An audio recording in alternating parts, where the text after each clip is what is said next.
شناخت دین حق کدام دین است؟ ان الدین عند الله الاسلام.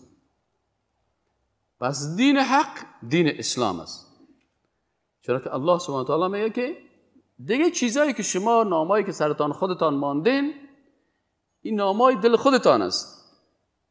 اما مسلمان از حضرت بلال وقتی که پرسان کردن گفتن تو بچه کی هستی؟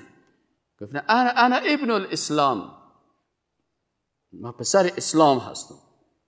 اسلام دینم است، عقیده‌ام است، راهم است. و الله جل جلاله دیگه چیز نفرستاد.